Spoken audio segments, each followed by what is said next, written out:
नमस्कार साथियों, स्वागत है आपका 21A learning for all YouTube channel पर।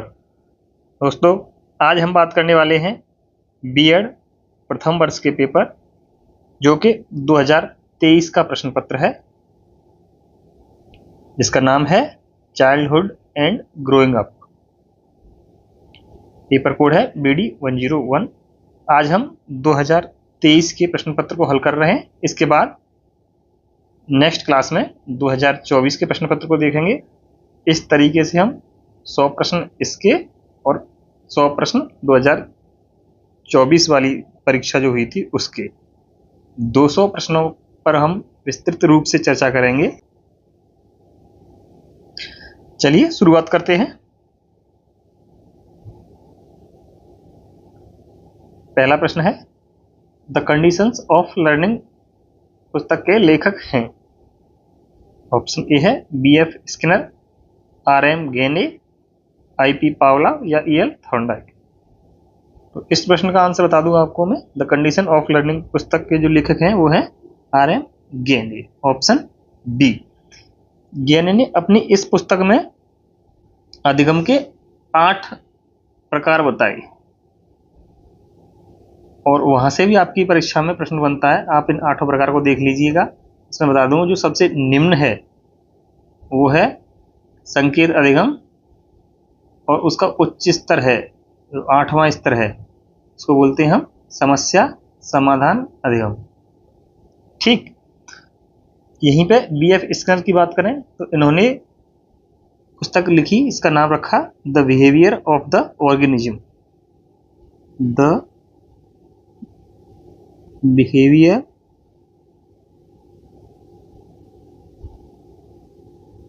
Of the organism. ठीक, इसकी आप पुस्तक को याद रखिएगा। पावलोव ने पावलोव को जो है अनुबंधन का जनक कहते हैं हम। इन्हें 1904 में नोबेल पुरस्कार मिला था। थॉर्नडाइक की बात करें तो इन्होंने लिखी शिक्षा मनोविज्ञान। क्या है इनकी पुस्तक का नाम? शिक्षा मनोविज्ञान।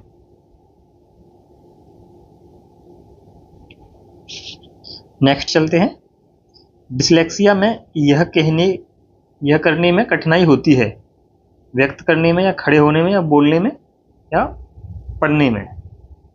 आप सबको पता होगा डिसलेक्सिया में क्या होता है, पढ़ने संबंधी कठिनाई होती है। वहीं आपको याद करके जाना है डिस्ग्राफिया। पूछ ले परीक्षा में, डिस्ग्राफिया किससे संबंधित है? तो आपको बताना है लेखन संबंधी। वहीं बात करें हम डिस्कैलकुलिया की। डिस्कैलकुलिया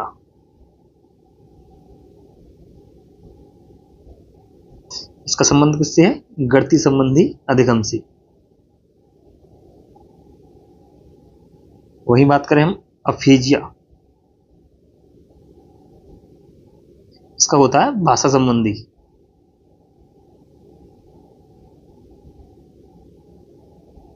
आगे, किसने बहुविमात्मक प्रज्ञा का प्रत्यय दिया? स्पीयरमैन, जॉन मेयर, गार्डनर या फिर गोलमैन? तो इसका सही आंसर है ऑप्शन सी, गार्डनर। गोलमैन के बारे में इतना याद रखिए, इनका संबंध जो है संवेगात्मक बुद्धि से है। नेक्स्ट क्वेश्चन, मानव विकास का प्रारंभ होता है पूर्व बाल्यावस्था से, उत्तर बाल्यावस्था से, शैशवावस्था से या फिर गर्भावस्था से? तो इसका संबंध है गर्भावस्था से, ऑप्शन डी। पूर्व बाल्यावस्था की बात करें हम तो जो बाल्यावस्था का जो समय है वो है मोस्टली 6 से 12। अगर पूर्व बाल्यावस्था की बात करते हैं हम तो वो हो जाएगा इसका 6 से 9। उत्तर बाल्यावस्था का 9 से 12। शैशवावस्था जन्म से या फिर 0 से 5। क्वेश्चन नंबर 5, समस्या समाधान का प्रथम चरण है समस्या की पहचान करना या फिर परिकल्पना का निर्माण करना या फिर परिकल्पना का परीक्षण या फिर आंकड़ों का संग्रहण। इस प्रश्न का आंसर होगा ऑप्शन ए, समस्या की पहचान करना। नेक्स्ट क्वेश्चन,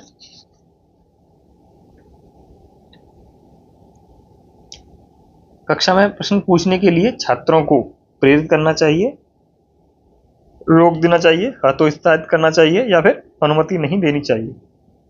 इस प्रश्न का आंसर आप सभी को पता है, ऑप्शन ए, प्रेरित करना चाहिए। क्वेश्चन नंबर 7, निम्न में से कौन सा संज्ञानात्मक क्षेत्र से संबंधित नहीं है? अनुप्रयोग, बोध, ज्ञान और अनुमूल्यन। इसका सही आंसर होगा ऑप्शन डी, अनुमूल्यन। क्वेश्चन नंबर 8, निम्न में से कौन सी अवस्था ब्रूनर के संज्ञानात्मक विकास सिद्धांत का अंग नहीं है?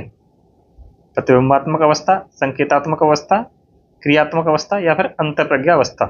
तो इसका सही आंसर होगा ऑप्शन डी, अंतःप्रज्ञा अवस्था। क्वेश्चन नंबर 9, निम्न में से किसको पुनर्वलन का सिद्धांत भी कहते हैं? उद्दीपक अनुक्रिया सिद्धांत या फिर सूझ का सिद्धांत या क्रिया प्रसूत अनुबंधन सिद्धांत या फिर शास्त्रीय अनुबंधन सिद्धांत? इसका सही आंसर होगा ऑप्शन सी, क्रिया प्रसूत अनुबंधन का सिद्धांत। इसे हम क्या कहते हैं? पुनर्वलन का सिद्धांत भी कहते हैं। उद्दीपक अनुक्रिया सिद्धांत की बात करें तो ये किसने दिया? थॉर्नडाइक ने।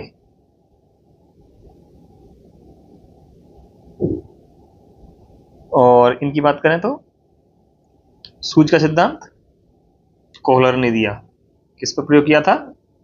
क्वेश्चन नंबर 10, स्मृति स्तर एवं बोध स्तर के शिक्षण के प्रतिमान की संरचना में कौन सा उभयनिष्ठ है? अन्वेषण, प्रस्तुतिकरण, तैयारी या फिर सामान्यीकरण? मतलब स्मृति स्तर और बोध स्तर में मतलब कौन सा कॉमन है? तो उनमें कौन सा है? प्रस्तुतिकरण।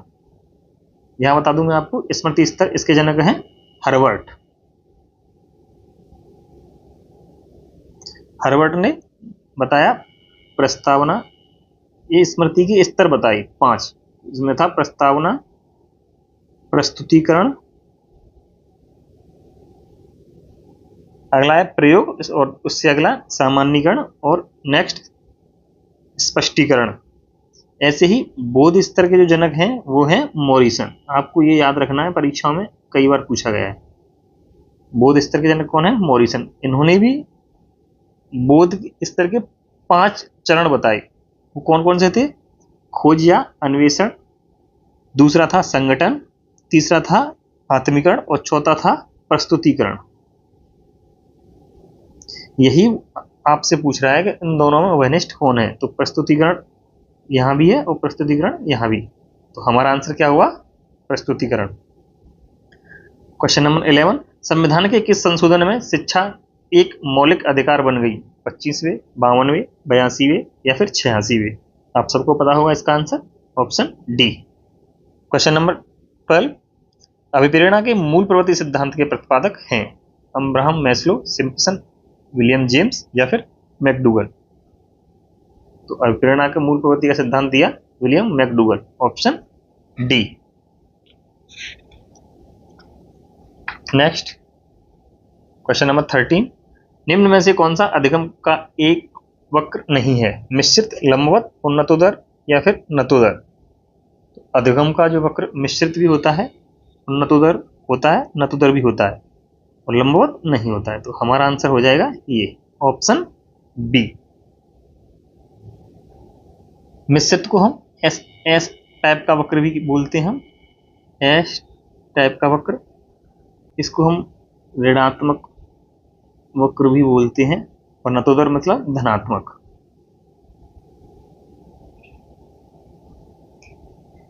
चार प्रकार के अधिगम वक्र होते हैं, इसमें से पहला आपको मिल गया ये मिश्रित, दूसरा उन्नतोदर, तीसरा नतोदर, एक चौथा और होता है, इसको बोलते हैं समान। समान वक्र जो इस तरीके का होता है, ऐसे करके। क्वेश्चन नंबर 14, विकास की किस अवस्था को कोल एवं ब्रुस ने संवेगात्मक विकास का अनोखा काल कहा है? बाल्यावस्था, प्रौढ़ावस्था, किशोरावस्था या फिर शैशवावस्था? तो आपको बता दूं इसका सही आंसर है ऑप्शन ए, बाल्यावस्था। क्वेश्चन नंबर 15, सूक्ष्म शिक्षण के भारतीय प्रतिमान में कुल कितना समय लगता है? 40 मिनट, 45 मिनट, 30 मिनट या फिर 36 मिनट? तो इसका सही आंसर है ऑप्शन डी, 36 मिनट। इसको थोड़ा समझिए, इसमें क्या होता है? सबसे पहले शिक्षण, 6 मिनट का। फिर प्रतिपुष्टि फीडबैक कितने मिनट का? 6 मिनट का। फिर पुनः पाठ योजना, पुनः योजना का निर्माण होता है, फिर उसमें 12 मिनट। और फिर से शिक्षण, और फिर से प्रतिपुष्टि फीडबैक, ये 6-6 मिनट के होते हैं। इस तरीके से हमारा जो भारतीय प्रतिमान में जो समय लगता है वो लगता है इस तरीके से 36 मिनट। क्वेश्चन नंबर 16, क्रेसमर ने व्यक्ति को निम्न में से किस प्रमुख प्रकारों में वर्गीकृत किया है? सुडोलकाय, लंबकाय, गोलकाय या इनमें से सभी? हमारा सही आंसर होगा इनमें से सभी, ऑप्शन डी।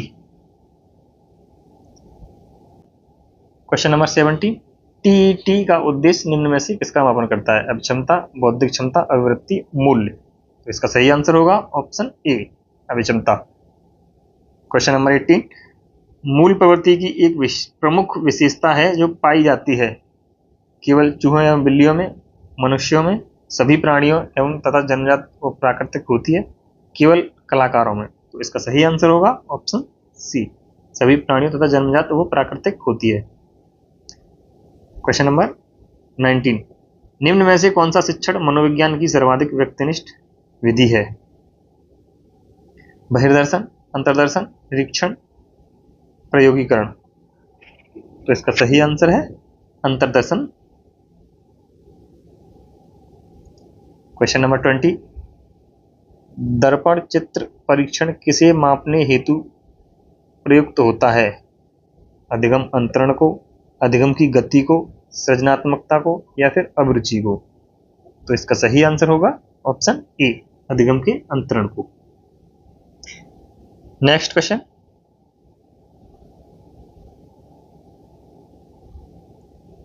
अधिगम में पठार निम्न में से किस कारण बनता है?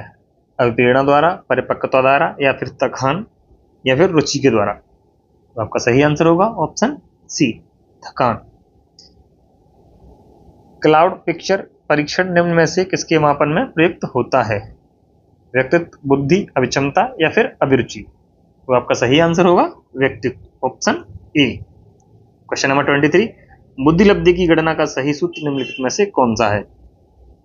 वास्तविक आयु बटे मानसिक आयु, मानसिक आयु बटे वास्तविक आयु इंटू 100, वास्तविक आयु बटे मानसिक आयु इंटू 100 या फिर मानसिक आयु बटे वास्तविक आयु इंटू 100? तो आपका जो सही आंसर होगा वो होगा ऑप्शन बी, मानसिक आयु बटे वास्तविक आयु इंटू 100। इसको हम MA बटे CA भी बोलते हैं शॉर्ट में। ये सूत्र किसने दिया? टर्मन ने। क्वेश्चन नंबर 24, सीखी गई बात को धारणा और पुनः स्मरण करने में असफल होना स्मरण है या फिर विस्मरण है या फिर धारण है या फिर चिंतन है? तो इसका सही आंसर है ऑप्शन बी, क्या है? विस्मरण। पुनः स्मरण नहीं कर पा रहा है तो ये क्या है? विस्मृति भी बोलते हैं इसको। क्वेश्चन नंबर 25, निम्न में से शारीरिक विकास को प्रभावित करने वाला कारक क्या है? वातावरण या फिर वंशानुक्रम, खेल तथा व्यायाम या इनमें से कोई नहीं या फिर इनमें से सभी? तो इसका सही आंसर होगा ऑप्शन डी, इनमें से सभी। क्वेश्चन नंबर 26, विचारात्मक चिंतन की चर्चा निम्न में से किसने की है? रॉस, डीवी, वुडवर्थ या फिर ड्रेवर? तो इसका सही आंसर मिला है जो हमें वो है जॉन डीवी। क्वेश्चन नंबर 27, भारतीय संविधान में 6 से 14 वर्ष के बच्चों के लिए निःशुल्क व अनिवार्य है? अनुच्छेद 15 में, अनुच्छेद 26 में, अनुच्छेद 45 या फिर अनुच्छेद 21A? तो इसका सही आंसर होगा अनुच्छेद 21A, option D. Question number 28, पिछड़े बालकों के लिए शैक्षिक उपलब्धि की अवधारणा किसने दी? शोनेल ने, गोर्डेन ने या बर्टन हॉल या सिरिल बर्ट? पिछड़े बालकों के जनक भी कहे जाते हैं कौन? Cyril Burt. इन्होंने पिछड़े बालकों पर बहुत प्रयोग किए। क्वेश्चन नंबर 29, निम्न में से कौन सा एक उत्तम परीक्षण की विशेषताओं से भिन्न है? वैधता, विश्वसनीयता, वस्तुनिष्ठता या फिर अभिक्षमता? तो इसका सही आंसर है ऑप्शन डी, अभिक्षमता। क्वेश्चन नंबर 30, निम्न संख्याओं का मध्यांक है। तो ये सब आप याद कर ही लेंगे। इसका सही आंसर है ऑप्शन डी। कॉलर निम्न में से किससे संबंधित हैं? अभिप्रेरणा के सिद्धांत से, अधिगम के सिद्धांत से, या व्यक्तित्व के सिद्धांत से, या विकास के सिद्धांत से? कॉलर किससे संबंध है? अधिगम के सिद्धांत से। और कॉलर ने प्रयोग किस पर किया था? सुल्तान नाम के चिंपैंजी पर, आपको ध्यान रखना है। और इनका जो सिद्धांत दिया था उसका नाम क्या था? सूझ का सिद्धांत।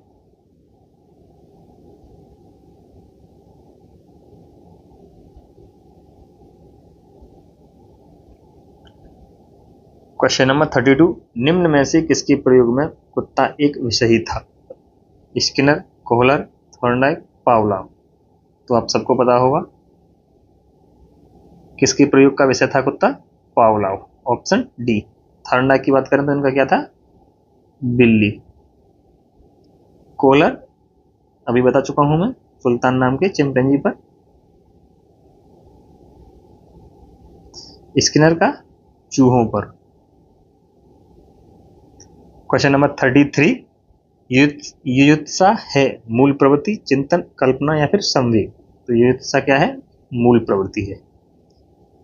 विलियम मैकडूगल ने 14 मूल प्रवृत्ति बताई। क्वेश्चन नंबर 34, निम्नलिखित में प्रयास व भूल सिद्धांत का प्रतिपादन किसने किया था? इस प्रश्न का आंसर आपको पता होगा। कोहलर, गेस्टाल्ट, थॉर्नडाइक या फिर पावलोव? तो इसका सही आंसर है ऑप्शन सी। प्रयत्न एवं भूल का सिद्धांत किसने दिया? थॉर्नडाइक ने। मौलिकता, नमनीयता तथा प्रवाह निम्न में से किसके घटक है? बुद्धि के, अभिप्रेरणा के, या व्यक्तित्व के, या सृजनात्मकता के? जहां भी सृजनात्मकता की बात होगी वहां पर मौलिकता और नमनीयता की बात होगी। तो इसका सही आंसर है ऑप्शन डी। क्वेश्चन नंबर 36, विकास के परिणाम स्वरूप नवीन विशेषताएं और नवीन योग्यताएं प्रकट होती हैं, यह कथन डैश ने दिया है? गेसिल ने, डगलस और हॉलैंड ने, मेरेडिथ ने, या फिर हरलॉक ने? इसका सही आंसर है ऑप्शन बी, डगलस और हॉलैंड। क्वेश्चन नंबर 37, MPPI परीक्षण का उपयोग निम्न में से किसके मापन में किया जाता है? व्यक्तित्व, सृजनात्मकता, संप्राप्ति या फिर बुद्धि? तो ये किया जाता है व्यक्तित्व में, option A. Question number 38, blueprint निम्न में से किसका महत्वपूर्ण घटक है? परीक्षण निर्माण में, या फिर परीक्षण अंकन, परीक्षण प्रशासन में, या फिर परीक्षण वैधता में?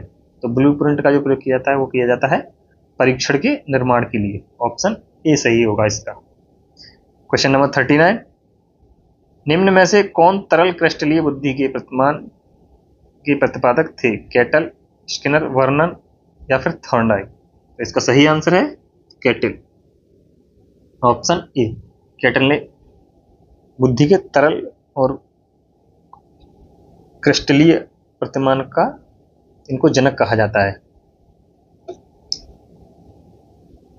क्वेश्चन नंबर 40, शैशव काल का समय है? जन्म से 2 वर्ष तक, जन्म से 6 वर्ष तक, 15 वर्ष तक, या फिर 12 से 18 वर्ष तक? इसका सही आंसर होगा जन्म से 2 वर्ष तक। किसके अनुसार? पियाजे के अनुसार।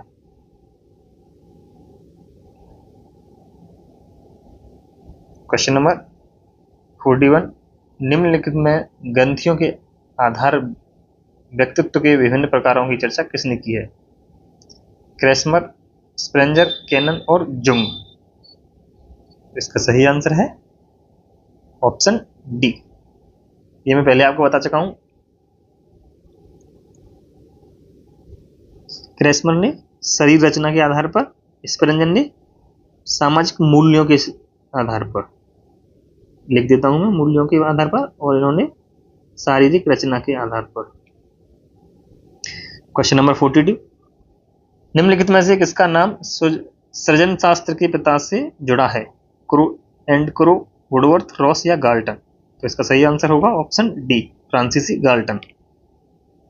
क्वेश्चन नंबर 43, मूल प्रवृत्तियों को 14 प्रकार से वर्गीकृत किया है, ये भी मैं आपको बता चुका हूँ किसने वर्गीकृत किया है, ड्रेवर, वुडवर्थ, थॉर्नडाइक या फिर मैकडूगल। तो विलियम मैकडूगल ने 14 मूल प्रवृत्तियां बताई।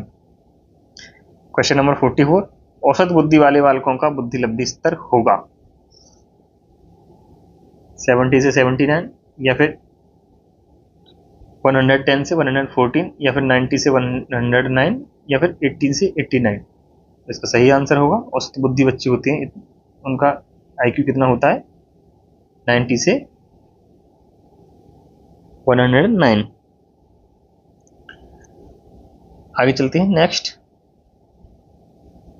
क्वेश्चन नंबर 44, बालकों के सामाजिक विकास को प्रभावित करने वाले तत्व हैं आर्थिक तत्व, वंशानुगत तत्व या फिर शारीरिक तत्व या फिर सामाजिक परिवेशजन्य तत्व। इसका सही आंसर होगा ऑप्शन डी, सामाजिक परिवेशजन्य तत्व। क्वेश्चन नंबर 46, मानसिक उद्वेलन प्रतिमान का प्रयोग निम्न में से किसके शिक्षण हेतु किया जाता है, समझ, समस्या समाधान, सृजनात्मकता या फिर अनुप्रयोग। तो इसका सही आंसर होगा ऑप्शन डी, समस्या समाधान। क्वेश्चन नंबर 47, तादात्म्य सुरक्षा युक्ति का आशय है, ये डिफेंस मैकेनिज्म होती हैं, रक्षा युक्तियां बोलती हैं, तनाव भूलने का प्रयास या फिर अतिरिक्त इच्छाओं के से संतुष्ट या फिर किसी श्रेष्ठ व्यक्ति से तादात्म्य स्थापित करना या उपरोक्त सभी। तो इसका सही आंसर होगा ऑप्शन डी, उपरोक्त सभी। क्वेश्चन नंबर 40, खिलौनों की आयु विकास की किस अवस्था को कहा जाता है। तो यहां मैं आपको एक चीज क्लियर कर दूं, खिलौनों की आयु कहा जाता है शैशवावस्था को, ऑप्शन ए सही होगा। और खेल की आयु की बात करेंगे तो हम करेंगे बाल्यावस्था की, सॉरी, खिलौनों की आयु की बात करेंगे तो शैशवावस्था, और खेल की आयु वो क्या है, बाल्यावस्था। ठीक, नेक्स्ट क्वेश्चन, मानसिक विकास में योग्यताएं विकसित होती हैं संवेदना एवं प्रत्यक्षीकरण से या फिर संप्रत्यय निर्माण या फिर भाषा विकास या उपरोक्त सभी। तो इसका आंसर है ऑप्शन डी, उपरोक्त सभी। क्वेश्चन नंबर 50 और आज का लास्ट क्वेश्चन है, संवेग व्यक्ति की कौन सी दशा है, वैचारिक उत्तेजना है, भावों की तीव्रता है, सुखद अनुभूति है या फिर दुखद अनुभूति है। तो इसका सही आंसर है भावों की तीव्रता, ऑप्शन बी। क्वेश्चन नंबर 51, मानसिक रूप से स्वस्थ बालक का गुण है सहनशीलता, आत्मविश्वास, सामूहिक परिपक्वता या फिर उपरोक्त सभी। तो इसका सही आंसर है ऑप्शन डी, उपरोक्त सभी। क्वेश्चन नंबर 52, जन्म के समय बालक में विद्यमान संवेग है क्रोध, हर्ष और भय या फिर उत्तेजना।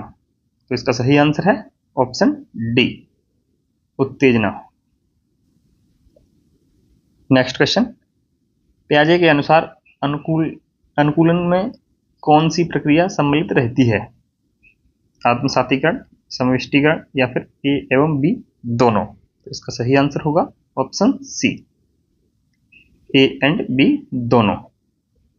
क्वेश्चन नंबर 54, प्रचलित योजनाओं में नई जानकारी जोड़ने को किस नाम से जाना जाता है, साम्य धारण, समायोजन, संगठन या फिर आत्मसातीकरण। तो इसका सही आंसर होगा ऑप्शन डी, आत्मसातकरण, एसिमिलेशन।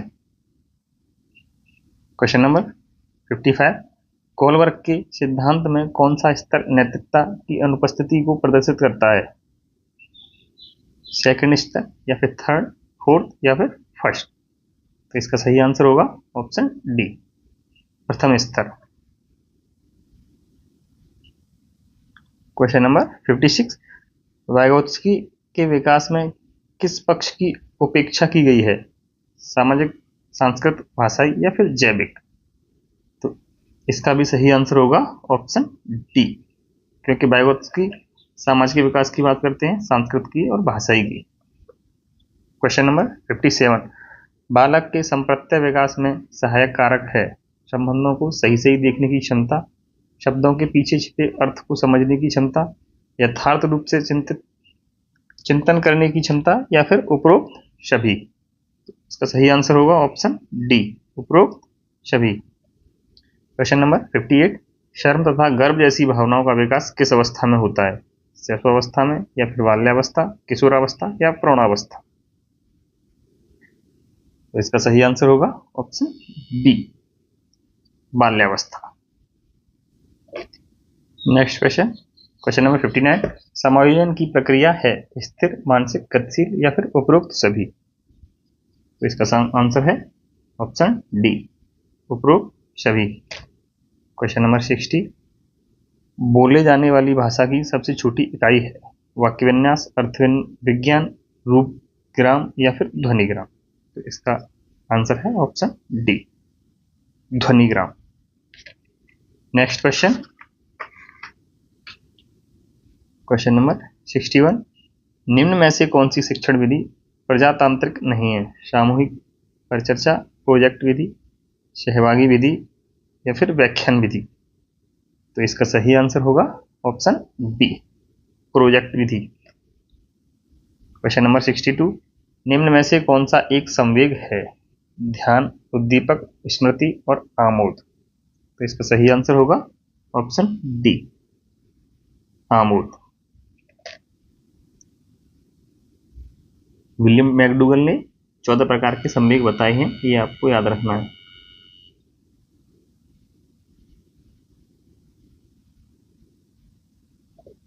कितने प्रकार के? 14। Question number 63। अधिगम प्रक्रिया उद्दीपन एवं डैश के बीच की संगति है? पशु, पूर्व अनुभव, व्यवहार और अनुक्रिया? तो इसका सही आंसर होगा ऑप्शन डी, अनुक्रिया। Question number 64। क्षेत्र विशेष में बालक की विशिष्ट योग्यता तथा विशिष्ट क्षमता को कहते हैं?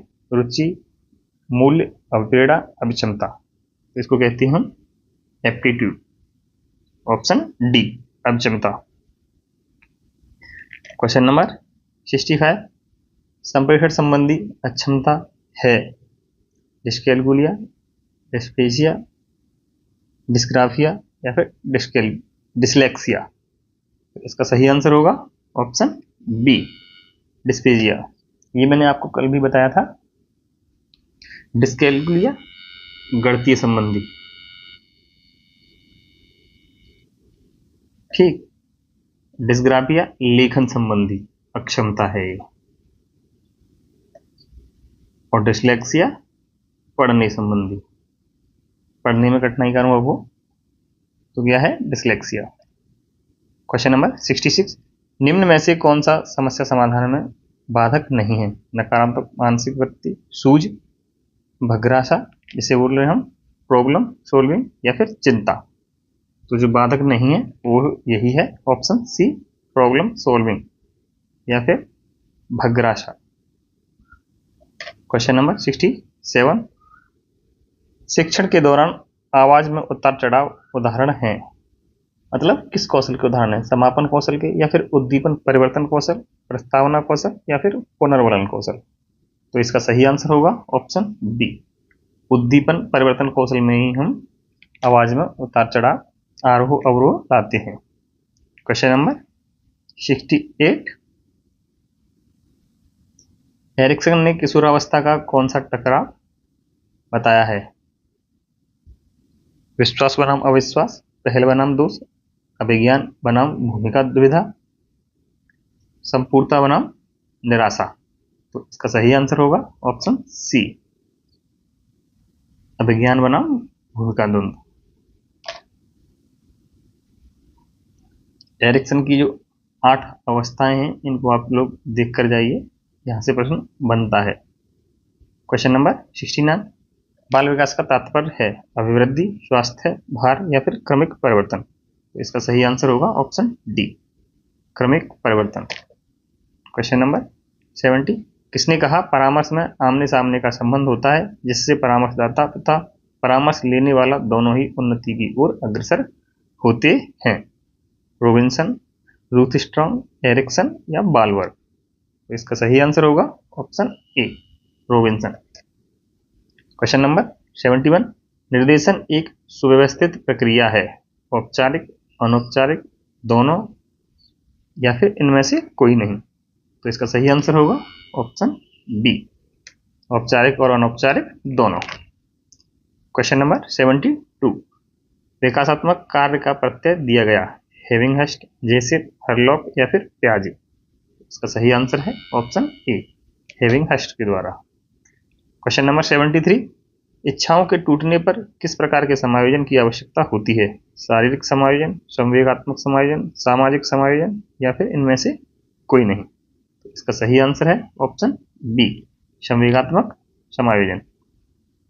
क्वेश्चन नंबर 74, किसने कहा मनुष्य को जो कुछ बनना होता है वो प्रारंभ के 4-5 वर्षों में ही बन जाता है,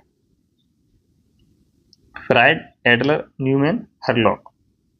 तो इसका आंसर आप सभी को पता होगा, ऑप्शन ए, फ्राइड ने कहा मनुष्य को जो कुछ भी बनना होता है वो प्रारंभ के 4-5 वर्षों में ही बन जाता है। क्वेश्चन नंबर 75, सिर पदाम विमुख दिशा सिद्धांत व्याख्या करता है, सामान्य से विशिष्ट की ओर, सिर से पैर की ओर या फिर ग्रामीण से शहर की ओर, या इनमें से कोई नहीं। तो सिफेलोकॉर्डल, इसका संबंध है सिर से पैर की ओर विकास। एक होता है प्रोक्सिमो डिस्टल, समीप दूराभिमुख, वो होता है केंद्र से बाहर की ओर। क्वेश्चन नंबर 76, वंशानुक्रम का नियम है, उपार्जित गुणों के संचरण का नियम, जैविक सांख्यिकी नियम, मेंडल का नियम या फिर उपरोक्त सभी। इसका सही आंसर होगा ऑप्शन डी, उपरोक्त सभी। क्वेश्चन नंबर 77, निम्न में से कौन सी परवरिश शैली है, अधिकारवादी, सत्तावादी, बेपरवाह और उपयुक्त सभी। इसका आंसर बताएं आपको, ऑप्शन डी, उपरोक्त सभी। क्वेश्चन नंबर 78, रूढ़िगत धारणा है, किसी समूह की विशेषताओं के प्रति आम धारणा, नवीनीकृत विचारधारा, परिपक्वता या फिर ये सभी। तो इसका सही आंसर होगा ऑप्शन ए, किसी समूह की विशेषताओं के प्रति आम धारणा। क्या है ये, रूढ़िगत धारणा। क्वेश्चन नंबर 79, वाइगोत्स्की ने दिया एमकेओ को बोलते हैं मोर नॉलेजेबल अदर, या फिर जेडपीडी या फिर स्कैफोल्डिंग या उपरोक्त सभी। तो इसका सही आंसर होगा ऑप्शन डी, उपरोक्त सभी। वाइगोत्स्की ने इन सब की पर चर्चा की है, एमकेओ मोर नॉलेजेबल अदर पर, ZPD zone of proximal distal, concept of scaffolding, इसकी भी बात करते हैं। क्वेश्चन नंबर 80, प्रत्यय को कौन प्रभावित करता है, चिंतन, सामाजिक पर्यावरण, परिपक्वता या फिर उपरोक्त सभी। तो इसका सही आंसर होगा ऑप्शन डी, उपरोक्त सभी। क्वेश्चन नंबर 81, मानसिक अस्वस्थ का कारण नहीं है, निद्रा, तनाव, चिंता या फिर शारीरिक अस्वस्थता। इसका सही आंसर है, जो कारण नहीं है वो है शारीरिक अस्वस्थता। क्वेश्चन नंबर 82, बालक का मानसिक स्वास्थ्य प्रभावित होता है, पारिवारिक कलह से, स्कूल के वातावरण से, सामाजिक की रूढ़ियों से या फिर उपरोक्त सभी। तो इसका सही आंसर होगा ऑप्शन डी, उपरोक्त सभी से। क्वेश्चन नंबर 83, आर्थिक स्थिति किशोरों की किस स्थिति को प्रभावित करती है, संवेगात्मक, मानसिक, क्रियात्मक या फिर उपरोक्त सभी। इसका भी आंसर होगा ऑप्शन डी, उपरोक्त सभी। नेक्स्ट क्वेश्चन, किशोरावस्था के विकास में महत्वपूर्ण भूमिका है निर्देशन की, परामर्श या फिर दोनों या इनमें से कोई नहीं। तो इसका सही आंसर होगा ऑप्शन सी, निर्देशन। क्वेश्चन नंबर 85, संवेक्षण का गुण प्याजे की किस अवस्था से है, संवेदीगामक अवस्था, पूर्व संक्रियात्मक अवस्था, मूर्त संक्रियात्मक अवस्था या फिर औपचारिक संक्रियात्मक अवस्था। इसका सही आंसर है ऑप्शन बी, पूर्व संक्रियात्मक अवस्था। ये प्याजे की पहली स्टेज है, संवेदीगामक अवस्था, इसका कार्यकाल है 0 से 2 वर्ष। पूर्व संक्रियात्मक अवस्था, इसको हम बोलते हैं 3 से 7 वर्ष, इसको हम 7 से 11 और ये 11 से 15 तक। क्वेश्चन नंबर 86, स्कूटर चलाने वाले व्यक्ति द्वारा कार चलाना सीखते समय उसके पूर्व अनुभवों का सहायक होना किस प्रकार के अधिगम अंतरण का उदाहरण है? द्विपार्श्विक, क्षैतिज अंतरण, धनात्मक अंतरण या फिर ऊर्ध्व अंतरण? तो ये है आपका ऑप्शन सी, धनात्मक अंतरण। क्वेश्चन नंबर 87, निम्नलिखित में से कौन सा समूह सृजनात्मकता के तत्वों के संबंध में सही है? प्रवाह, व्यवहार्यता, मौलिकता या फिर विस्तारण? प्रवाह, विविधता, मौलिकता या फिर सहकार्यता? ऑप्शन सी है प्रवाह, विविधता, मौलिकता, विस्तारण। ऑप्शन डी, बारंबारता, विविधता, मौलिकता या विस्तारण। तो इसका सही आंसर होगा ऑप्शन सी, पहले प्रवाह, फिर विविधता और मौलिकता और विस्तारण। क्वेश्चन नंबर 88 है, शारीरिक विकास का एक प्रमुख नियम निम्न में से कौन सा है? मानसिक विकास से भिन्नता का नियम? ऑप्शन बी है कल्पना और संवेगात्मक विकास से संबंध का नियम? ऑप्शन सी है द्रुतगामी विकास का नियम? और ऑप्शन डी, अनियमित विकास का नियम। तो इसका सही आंसर होगा ऑप्शन सी, द्रुतगामी विकास का नियम। क्वेश्चन नंबर 89, BF स्किनर के अनुसार बच्चों में भाषा का विकास होता है जन्मजात क्षमताओं के फलस्वरूप? ऑप्शन बी है व्याकरण में प्रशिक्षण के फलस्वरूप या अनुकरण एवं प्रबलन के फलस्वरूप या फिर परिपक्वता के फलस्वरूप? तो इसका सही आंसर है ऑप्शन सी, अनुकरण एवं प्रबलन के फलस्वरूप। क्वेश्चन नंबर 90, किसने कहा समाज सामाजिक संबंधों का जाल है? मैकाइवर, मेरिल व एलरिच, लेस्ली या फिर उनमें से कोई नहीं? तो इसका सही आंसर होगा ऑप्शन ए, मैकाइवर ने कहा समाज सामाजिक संबंधों का जाल है। क्वेश्चन नंबर 91, 5 वर्ष के मोहन की मानसिक आयु 8 वर्ष है, उसकी बुद्धिलब्धि कितनी होगी? तो आपको बता दूं मैं, टर्मन ने जो सूत्र दिया बुद्धिलब्धि का, MA/CA × 100, इसको आपको याद रखना है। 2 नंबर फ्री के, एक तो सीधा सीधा ये क्वेश्चन पूछने का आएगा और एक इस पर सवाल, 2 नंबर तो मिलने ही मिलने हैं। इसको हल कर लेते हैं। MA क्या है? मानसिक आयु, तो मानसिक आयु कितनी दे रखी है उसने? 8 वर्ष। CA क्रोनोलॉजिकल एज बोलते हैं इसको, ये है वास्तविक आयु। तो 5 वर्ष के मोहन, तो वास्तविक आयु कितनी है उसकी? 5 वर्ष × 100। तो इसको हल करेंगे तो कितना आएगा? 160। क्या होगा आंसर? 160। क्वेश्चन नंबर 92, इनमें से कौन सा IQ स्तर मंद बुद्धि बालकों को प्रशिक्षण योग्य IQ कहलाता है? मतलब किस स्तर के IQ के बच्चों को मतलब प्रशिक्षित कर सकते हैं? तो वो है 70 से 79 तक, ऑप्शन बी। यही आपको याद रखना है, औसत जो होता है बुद्धि का वो कितना है? 90 से 110। क्वेश्चन नंबर 93, मैकडूगल के अनुसार प्रत्येक मूल प्रवृत्ति से संबंध होता है, संवेग का, संज्ञान, संवेदना या चिंतन? तो सबको पता होगा इसका आंसर ऑप्शन ए, संवेग। क्वेश्चन नंबर 94, यह विस्मृति का कारण नहीं है, स्मरण करने की इच्छा, सीखने में कमी, मानसिक द्वंद्व, सीखने की दोषपूर्ण विधियां? तो इसका सही आंसर है ऑप्शन ए, स्मरण करने की इच्छा। क्वेश्चन नंबर 95, रोड्सा इंक टेस्ट का प्रयोग निम्न में से किसके मापन हेतु किया जाता है? बुद्धि, व्यक्तित्व, रुचि या फिर अभिक्षमता? तो इसका सही आंसर होगा ऑप्शन डी, व्यक्तित्व का। नेक्स्ट क्वेश्चन, यदि शिक्षक कक्षा में एक छात्र को समस्यात्मक बालक के रूप में पाता है तो उसे बच्चे को नजरअंदाज कर देना चाहिए? तो बिल्कुल गलत है। बच्चे को परामर्श देना चाहिए, तत्काल घर वापस भेज देना चाहिए या फिर बच्चे को दंड देना चाहिए? तो इसका सही आंसर होगा ऑप्शन बी, बच्चे को परामर्श देना चाहिए। क्वेश्चन नंबर 97, शिक्षा में अवरोध का तात्पर्य है बालक का विद्यालय न जाना, बालक द्वारा विद्यालय छोड़ देना, या फिर किसी बालक का 1 वर्ष से अधिक समय एक ही कक्षा में रहना, या फिर बालक का विद्यालय में प्रवेश न लेना। तो इसका सही आंसर है ऑप्शन सी, बालक का 1 वर्ष से अधिक किसी एक कक्षा में रहना। क्वेश्चन नंबर 98, निम्न में से क्या समावेशी कक्षा में शिक्षक की भूमिका नहीं है?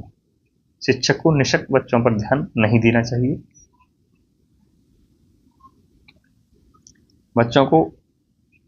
शिक्षक को बच्चों को प्रेरित करना चाहिए, शिक्षक को सीखने में अक्षम अतिरिक्त समय देना चाहिए। ऑप्शन डी है, बच्चे की आवश्यकता के अनुरूप बैठने की पर्याप्त व्यवस्था करनी चाहिए। तो इसका आंसर होगा ऑप्शन ए, शिक्षक को निशक्त बच्चों पर ध्यान नहीं देना चाहिए।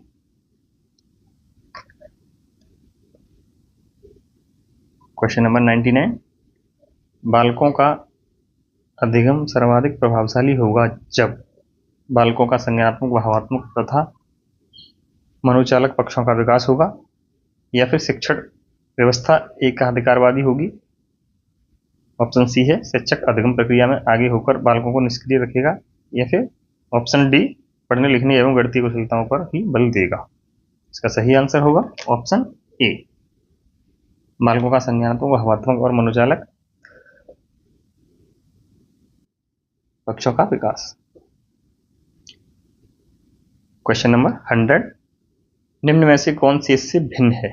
16 पीएफ परीक्षण व्यक्तित्व का है, टीएटी परीक्षण, रेवेन्यू परीक्षण, या फिर ड्रॉय मैन परीक्षण। इन सब में भिन्न है वो है रेवेन का परीक्षण। ये सारे व्यक्तित्व के परीक्षण हैं। ये थे 2023 के क्वेश्चन पेपर के प्रश्न। थैंक यू, धन्यवाद।